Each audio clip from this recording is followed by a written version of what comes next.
Bom dia, meu nome é Rian, eu sou aluno de redes, junto com uma aluna de turismos. Hudson, Igor, o William e a professora Jussara, junto com o professor de filosofia Francisco. O senhor, eu não lembro o nome? Professor Leonan. Leonan. Então, hoje nós estamos aqui para um encontro especial. Nós somos, ele já apresentou, né, os alunos do curso de redes, temos uma aluna do curso de turismo.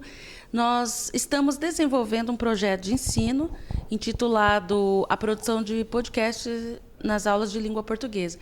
Que nosso objetivo é medir de que forma nós podemos, se podemos, aprender língua portuguesa por meio de podcasts. Então, nós tivemos um trabalho com a interpretação de letra de música e nós trabalhamos com Chico Buarque. E nessa atividade com o Chico Buarque, surgiu essa música, né, Mulheres de Atenas, que foi uma das que nós escolhemos para trabalhar nesse podcast. Já foi feito um seminário sobre a música. E o Chico Buarque, ele é nosso ícone nacional, né? Ganhou recentemente o Prêmio Camões, importantíssimo. Então, nós trabalhamos com a música, na primeira etapa, uma interpretação da letra. É uma riqueza muito grande, né? Trabalhar com o Chico Buarque, um texto muito rico, com muitas figuras de linguagem, com um texto não óbvio, que requer um nível de proficiência de leitura, né, para o estudante. E aí nós trabalhamos essa interpretação e hoje nós convidamos aqui os professores Leonan, de História, e o professor Francisco, de Filosofia, para contribuir conosco nesse aprendizado, né, dessa letra de música. Lembrando que a letra de música também de compositores, né, como Chico Buarque e Augusto Boal, que são os autores dessa música, como esse tipo de composição pode agregar muito no nosso conhecimento. E lembrando que a coerência, né, os fatores de coerência, eles se dão à medida que nós conhecemos todos os fatores que envolvem esse texto.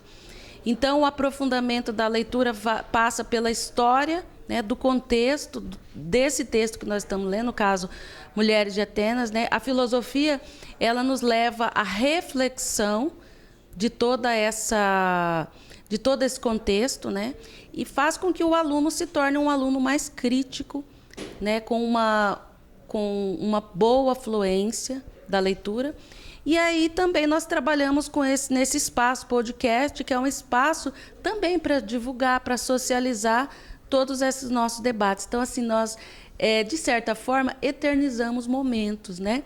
E nós também trabalhamos na perspectiva de que a escola ela pode ser um ambiente agradável, ela pode ser um ambiente de construção, principalmente com os altos índices de evasão que nós temos. Nós precisamos reinventar sempre o espaço, né, em que nós estamos. Nós precisamos trabalhar sempre de forma a possibilitar que nós tenhamos prazer, né, em estudar. Bom dia. Minha pergunta hoje é para o professor Leonan. E eu queria saber quais são os elementos, né, que contribuem para a compreensão desse contexto histórico. Legal. Primeiro agradecer, né, o espaço, né, e o convite para participar, uma iniciativa muito boa, muito importante, divulgação do conhecimento científico produzido dentro do Instituto Federal, isso é sempre muito, muito relevante. A música, né, as músicas do Chico Buarque, né, estão envoltas assim, num universo extremamente complexo de símbolos, né, de significados, e ainda mais no contexto em que foram produzidas, né. Essas músicas foram produzidas no contexto da ditadura civil-militar no Brasil, né, que foi de 64 a 85, e especialmente a Mulheres de Atenas, né, ela foi concebida em 1976. Então, assim, é um período ainda de recrudescimento, né, das ações. Os compositores realmente não tinham liberdade, né, para se expressar da maneira que entendiam ser corretos. E eles usavam de subterfúgios, né, para poder transmitir a sua ideia e, ao mesmo tempo, bater de frente com o sistema, né? No caso do Chico, chama a atenção que ele usou até um pseudônimo, né, o Julinho da Adelaide, né, para poder realmente produzir, né, as suas composições. E a Mulheres de Atenas, ela faz parte desse universo. Ele utiliza de metáforas, de figuras de linguagem, né, para poder transmitir realmente a sua ideia ali. É como a professora Jussara disse, né, ele foge do óbvio, né? Se você tentar fazer uma leitura literal, né, você se dá mal, porque o que conta é o que realmente não está dito, né, ou o que está dito de uma forma diferenciada. Ele utiliza muito da ironia, né? Ele satiriza, ele utiliza de metáforas, né, para transmitir a sua mensagem. E é o caso da Mulheres de Atenas, né? Ele faz uma relação de um conteúdo histórico da antiguidade clássica com o momento em que a sociedade brasileira vivia na época. Então, para você entender realmente a canção, é necessário você fazer um mergulho, né, na história e entender o contexto em que se deu o acontecimento histórico, né? Atenas, entender a polis grega, né? As polis gregas, entender que havia diferenciação, inclusive, entre elas, né? Atenas, ela ficava voltada para o mar Egeu, né? Então você tem ali toda uma configuração de atividades econômicas, de comportamento, né? Muito atrelada também à região onde Atenas estava encravada, né? Diferente de outras cidades, estados gregas que tinham configurações diferentes, ficavam em lugares diferentes, né? E o comportamento também muda com relação a isso. Quando ele fala das mulheres de Atenas, ele está falando muito da submissão, né? Dessas mulheres, né? De uma sociedade eminentemente patriarcal, né? Onde aos homens estava destinada a glória, né? As memórias, né? Ficavam registrados os seus nomes, e as mulheres muito no ambiente doméstico, né? Cuidando dos seus afazeres domésticos e tudo mais. Então, quando ele transporta, né, essa questão toda para o contexto da ditadura civil-militar, o que ele está querendo dizer? Né? Que a sociedade brasileira estava ali submetida, né? Ou seja, que estava tendo dificuldade em exercitar a sua voz. Então, a pessoa que tem realmente um conhecimento, que tem uma leitura, que consegue fazer essa análise, ela percebe a sofisticação, né, de uma letra como essa. Agora, o interessante também dá margem para uma crítica, né, assim, é que, infelizmente, né, nós no Brasil pecamos, né, com relação ao fator educacional. Então, assim, não são muitos aqueles que estão letrados ou preparados para receber infelizmente, né, uma canção como essa e fazer uma leitura como essa adequada. Nós tivemos um gargalo muito grande em termos educacionais. Então, projetos como esse, né, possibilitam que realmente isso circule, que isso se difunda para o maior número de pessoas possível. Isso é relevante, né? Acho que tem bastante coisa para falar do Chico. Eu não sei se tem mais perguntas, então eu vou parar por aqui por enquanto. Mas depois a gente aprofunda. Mais uma pergunta? A minha pergunta é para o professor Francisco. Professor, como a filosofia pode nos ajudar na compreensão dessa música? Eu acho que a história auxilia muito mais, né, nessa reflexão, porque o contexto histórico da Grécia, como já foi colocado pelo Leonan, explica, né, por que Chico vai a Atenas, né, e faz essa canção com referência a Atenas. Mas a filosofia auxilia muito mais para, na compreensão na questão de gênero, né, a gente pega Simone de Beauvoir, né, que em 1949 escreveu O Segundo Sexo, demonstrando que a submissão da mulher ela é dentro de um contexto histórico, não é biológico, né? Foi a grande contribuição de Simone. Então, quando nós temos a oportunidade para discutir essa questão de gênero, a gente mostra que essa submissão, que essa situação que a mulher se encontra foi uma construção histórica, né? Essa sempre refletindo, né, essa condição, tendo essa visão histórica, essa visão de construção, né? Essa visão de que não é um fator biológico que determina a posição da mulher, mas sim a história que foi construída. Eu acho que é no contexto. E a questão que eu gostaria de reforçar aí, né? Uma canção feita em 1976, né, como foi colocado pelo Leonan, uma crítica ferrenha à ditadura, e naquele momento, me recordo muito bem, ninguém entendia muito o que o Chico está querendo dizer com isso aqui, né? A compreensão da canção e a única forma de se expressar, de denunciar, era dessa forma. Ele vai buscar num contexto lá atrás, né? E falando das mulheres de Atenas, mas no fundo ele está fazendo uma crítica ferrenha à ditadura militar, né? No sentido que nós vivíamos submissos, né? E ele pega todo aquele contexto, descrevendo como era o tratamento da mulher, né? no período em Atenas, naquele período. E que é interessante, como o Leonan já colocou, mas é bom reforçar, que era um período que estava aflorando a democracia, vamos dizer assim, né? E, na realidade, essa democracia, quem participava dessa democracia eram somente os iguais, que eram os senhores, né?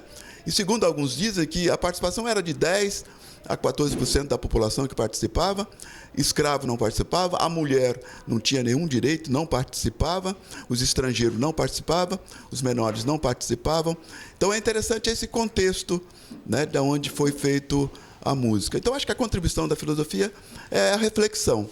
É a reflexão e, com o auxílio da história, demonstrar que essa submissão foi uma construção, né? Não é uma questão, um fator biológico da diferença entre homem e mulher, que leva a mulher a ser submissa, né? Onde tem todo aquele discurso que a mulher tem uma compreensão de vida diferente, né? por uma questão biológica, né? E a demonstração que isso não é verdadeiro, que é uma construção histórica, que a capacidade de homem e mulher não tem uma hierarquia, são diferentes, mas não há uma hierarquia, nem uma incapacidade da mulher intelectual, fisicamente. Hoje nós estamos vendo, né, que a mulher ocupa qualquer papel, em qualquer lugar, em qualquer situação. Então, essa é a contribuição, que é a reflexão que a gente deve fazer em relação a isso. E a música, ela auxilia e muito nesse contexto, né, crítico em relação à questão de gênero.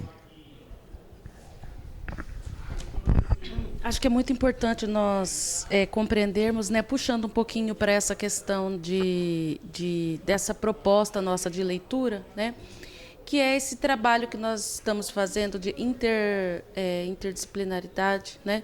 Que é o quê? As disciplinas, elas trabalhando de forma a trabalhar um conhecimento, né? Mas o aluno, muitas vezes, ele tem aquele pensamento da função. Para que isso, né? Para que serve isso? E nesse trabalho aqui que nós estamos fazendo com os professores, nessa conversa, nesse bate-papo aqui no Podlínguas, eu me lembrei quando eu trabalhei com alunos que estão se preparando para o Enem, né? Muitos alunos, quando chegam, vocês passaram por isso, ou vestibularam o Enem, aquela preocupação, eu tenho que fazer um curso de redação, né? Eu tenho que fazer um curso de redação, e outra questão também, que a redação, um bom texto, está ligado ao professor de português, né? E aí é interessante quando nós trabalhamos, que é o texto, né, o texto dissertativo argumentativo, que também continua na graduação, na pós-graduação, ele é um texto que você desenvolve, sim, escrevendo, reescrevendo, mas você precisa ler e ter essa capacidade crítica de leitura, que é justamente isso se dá nessas áreas de humanas, né? Sociologia, filosofia, história, geografia, ou seja, é um compilado de conhecimentos que vão te levar a uma leitura. Então, essa é a profundidade que o aluno, que em tese se mede nesses grandes momentos, né? O Enem, vestibular, nessas provas, que é justamente a capacidade crítica, que é algo que é muito além do que apenas escrever um texto, né? Então, o que acontece? Nós estamos aí numa crise muito grande de ideologias, até para retirada, né, dessas disciplinas. Nós estamos aqui, por exemplo, um curso de redes, curso de turismo. Aí vocês perguntam, mas para que estudar filosofia no curso de redes, né? Para que essa leitura? Justamente para que nós sejamos profissionais de competência ampla, não apenas técnicos que executam meras funções técnicas, mas que nós saibamos o papel nosso na sociedade, né? E aí, em se tratando dessa música Mulheres de Atenas, nós repensamos algumas coisas assim. Por exemplo, que já discutimos isso em sala de aula, esses cursos técnicos, mesmo como redes, por exemplo, que são cursos, áreas predominantemente masculinas, né? E que a porcentagem de homens é bem maior e que a mulher trabalhar nesse espaço é muito mais, ainda é um desafio muito maior. E aí a proposta que nós temos de, quando nós trabalhamos aqui, essa leitura no curso aqui de redes, é justamente para que esses rapazes que vão entrar para o mercado, eles já entrem para o mercado com essa visão, né, da importância da mulher exercer. Porque como Atenas, que quase não tinham mulheres, nesse meio da informática, da internet, ainda o público de mulheres ainda é bem restrito, né? Então, são discussões que elas, não basta, como diz, não basta não ser racista, é preciso promover uma cultura antirracista. Isso serve para o machismo, para o sexismo, para a misoginia. Não basta não ser machista, mas promover uma cultura antimachista, né? E aí eu pergunto para vocês, né? Também poderia ser perguntada, mas por que você convidou 2 homens para falar desse tema de mulheres? Justamente nessa perspectiva que não basta não ser machista, é preciso ser antimachista, né? Então, eu gostaria de pedir para os professores fazerem uma avaliação, né, da importância, assim, sobre a ótica histórica, a ótica da filosofia, também da ótica pessoal, desse debate de gênero nesse espaço. Sim, com certeza, professora Jussara. Espaço importantíssimo, né, para essa discussão, para o avanço nas discussões de gênero. E é isso, ou seja, a gente está falando da oportunidade das mulheres, né, serem ouvidas, né, serem vistas, porque durante muito tempo houve, no campo da história, né, uma invisibilização mesmo das práticas, né, da história das mulheres. Você tem agora um movimento de trazê-las, né? E aí, quando a gente fala de trazê-las, a gente não está necessariamente falando de minorias no campo quantitativo, porque majoritariamente nossa sociedade é composta por mulheres. Porém, né, durante muito tempo elas foram sendo tolhidas, foram sendo minadas nas suas práticas e foram sendo invisibilizadas. Então, assim, é minoria no sentido representativo. Basta a gente ver o Congresso Nacional ainda, né? Ou seja, o campo que se tem para que elas avancem, né, para essas posições estratégicas, representações de poder, né, campos de poder. Então, assim, o quanto o paradigma não mudaria, né, se você desse realmente e oportunizasse que elas ascendessem a esse espaço, no sentido delas ocuparem os espaços e promoverem a partir dali novas práticas, novas ações, né, quebrando um círculo vicioso, né, ou seja, aí possibilitando que a gente cresça enquanto sociedade. Então não é assim, em detrimento do homem, a mulher vindo à tona. Não, ela é parte constitutiva do processo. Nós temos muito a aprender, né, com as mulheres nesse sentido. E essa questão da construção que o professor Francisco falou, né, que é muito importante do gênero, do homem, da mulher, assim, isso é importante a gente pensar. Nós, enquanto homens, né, nós temos também um componente feminino, né, na nossa Constituição, e que muitas vezes isso não aflora, né? Ou seja, nós também somos muito tolhidos também no nosso processo de construção, de educação, né, que acaba nos limitando, nos tolhendo, não deixando que esse potencial aflore. Então, assim, quando homens falam dessa questão, eu acho que o peso está aí exatamente, né? Ou seja, você tentar se rever, né? Rever as suas práticas, e é como a questão também do racismo, né? Porque quando a gente fala de posicionamento antirracista, né, a questão não é do movimento negro, a questão é minha, é sua, né? São de todas as etnias que tem que quebrar com esse círculo vicioso, com essas práticas, né? Então, eu vejo que as pessoas, de uma forma geral, confundem um pouco o conceito de lugar de fala, né? Utilizam muitas vezes o conceito de lugar de fala para se eximir do debate, para falar assim, isso não é comigo, eu vou chamar lá quem tem que discutir a situação. Não. Lugar de fala é você se posicionar, é você pegar, né, e se posicionar diante daquela arbitrariedade que você está vendo, daquela situação de injustiça, né? Então, eu acho que isso é muito importante. E, ao mesmo tempo, oportunizar realmente que sujeitos históricos que durante muito tempo foram invisibilizados ocupem esses espaços, né? Você oportunize, né, que eles venham e falem, contem, né, tragam a sua sabedoria. Mais alguma pergunta? Então, voltando ao contexto histórico, eu queria saber se na música as mulheres de Atenas representam as mulheres de toda a Grécia. Ah, ótima pergunta. Olha só, o grau de sofisticação do compositor, né? No caso do Chico Buarque e nesse caso também do Augusto Boal, né? Que foi parceiro dele. Inclusive, um parênteses, né? Essa Mulheres de Atenas é uma canção que também depois virou peça de teatro, né? Ou seja, ganhou outros formatos também, né? Devido à sua complexidade.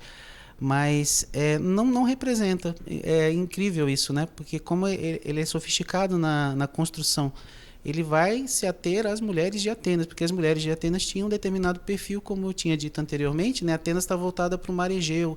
Então, os homens praticavam atividade comercial, econômica, se envolviam nas batalhas, nas guerras.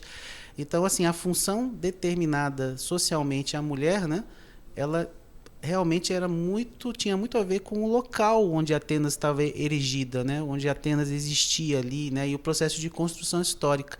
Então, ela ficava mais no ambiente doméstico. Era uma situação que se contrapunha, por exemplo, né, a mulher espartana. Né? A mulher espartana, Esparta, não ficava voltada para o mar. Né? Então, as atividades eram diferenciadas nesse sentido. E a mulher espartana tinha um posicionamento político muito mais forte, muito mais... tinha voz, né? Voz e vez dentro do parlamento espartano. Então, assim, você vê essa diferenciação entre as polis. As polis, né, gregas tinham diferenciações muito fortes entre elas, mas quando o inimigo externo, né, mostrava seu poderio, sua força, elas se uniam em nome de um objetivo comum, né, porque também partilhavam de cultura, de valores comuns, mas tinham suas distinções no campo da política, no campo da economia, no campo do comportamento. Né, então, essas distinções são importantes para a gente não generalizar, né? Essa generalização é sempre problemática. Se falar assim, a Grécia funcionava dessa forma específica. Não, você tem, dependendo de qual região da Grécia está falando, né? É assim, de que cultura você está falando. Então, isso é importante. Isso independe de local, né? Pode ser a Grécia, pode ser qualquer outro país. A China, por exemplo. Está falando da China, né? Mas qual é a província da China que você está falando, né? Vamos lá, vamos entender a cultura daquele local específico, né? Porque senão a gente incorre nesse erro da generalização, que sempre empobrece o debate. Né? Exatamente. É importante saber fazer os recortes, né, também. Sim, exatamente. Para aprofundar, exatamente.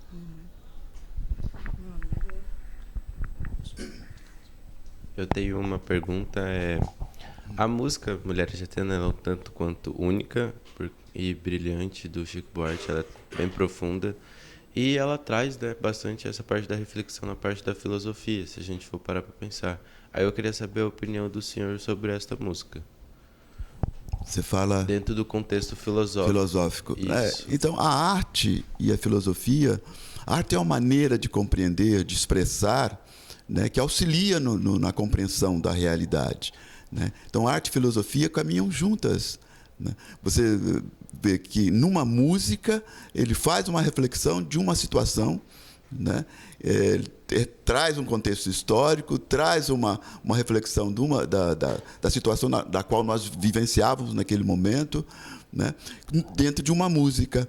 Bem diferente do que fazer um tratado filosófico sobre a questão de gênero. Através de um quadro, de uma música, de um filme, você pode Então, a arte ela tem um papel importantíssimo na reflexão também da realidade. Contribui muito. No caso, a música Mulheres de Atenas cumpre esse papel. Né? Então, eu diria para você que arte e filosofia caminham junto. A arte é uma forma de expressar a realidade, não tanto quanto racional, naquela coisa mais dura, mas muitas vezes ela compreende a realidade muito melhor, né? Expressa muito melhor do que aquele caminho racional de tratados e tudo mais. Né? E isso é um caso da música Mulheres de Atenas. Sim, como o senhor disse, é mais compreensível aos ouvidos nossos, né? Ainda mais a gente nós que somos estudantes, né? Não temos tanto um conhecimento tão vasto quanto quem já estudou a parte da filosofia. Chega até a ser melhor para nós alunos. No nosso seminário foi exatamente isso. Nós ouvimos a música, tivemos a compreensão de até o que as pessoas passaram na ditadura, mesmo não vivendo. É isso. Mais alguma pergunta? Então, eu acho que vamos encerrando o nosso encontro. Daqui um pouco nós vamos continuar, porque os nossos convidados, eles terão aula, né? Está todo mundo em cima da hora. Eu quero agradecer aos professores pela aula, porque eu falo que eu participo, eu aprendo muito também com os convidados, sempre uma coisa nova. A gente está sempre aprendendo. E eu gostaria, assim, de agradecer mesmo, de coração, né, por esse tempo de vocês, por esse enriquecimento do nosso aprendizado sobre essa música, né? São estratégias de leitura que nós desenvolvemos, são formas que nós vamos aprendendo. Como que eu vou aprofundar em um tema, né? E é isso, essa é a questão de ler mais, né? Ver o que diz a história, olhar para a história, a filosofia, qual a reflexão que ela nos propõe, né, para que nós possamos ter mesmo esse aprendizado satisfatório. E muito mais do que a obrigação de cumprir carga horária, etapas, é do crescimento da vida, né? Porque nós temos uma ótica assim, muito capitalista de uma carreira, que é qual a carreira que dá mais dinheiro, né? Que eu vou trabalhar. E estudar um diploma não é apenas não é apenas para que eu consiga uma entrada no mercado de trabalho, mas que eu cresça enquanto ser humano, né? Porque o que nós estamos vendo hoje aí, altos índices de feminicídio. Por quê? São apenas homens sem condições sociais que matam as mulheres? Não. Classes variadas, homens com muito dinheiro matando as mulheres, justamente talvez porque a formação dele foi apenas voltada para ganhar dinheiro. E nós temos que estudar, ter um diploma para sermos seres humanos melhores. Quando nós formos seres humanos melhores, nós não vamos agredir o outro, porque nós teremos empatia, né? Então a gente vai se colocar no lugar do outro, a gente vai sentir, e por isso nós não iremos cometer ato de violência. Como Mesmo já que dizia Francis Bacon, né, que o conhecimento é poder. Então, assim, quanto mais conhecimento você possui, mais diria que homem, humano você é, né? Então, exatamente. Então, essa humanidade, nós estamos carentes de humanidade, né? De respeito, e isso é esse espaço aqui que nós vamos construir, né? Pessoas que no futuro elas serão pessoas melhores, né? Para uma sociedade melhor. Esse que é o nosso objetivo. Não necessariamente grandes técnicas, mas de que vai adiantar grandes técnicas, tecnologias avançadas, se nós, enquanto humanos, não formos melhores, né? E usarmos da própria tecnologia, muitas vezes, para nos matar, né? E a história está aí, a história das guerras está aí para nos mostrar isso, né? Gente, é isso. Muito obrigada pela participação, e aqui encerramos esse nosso episódio.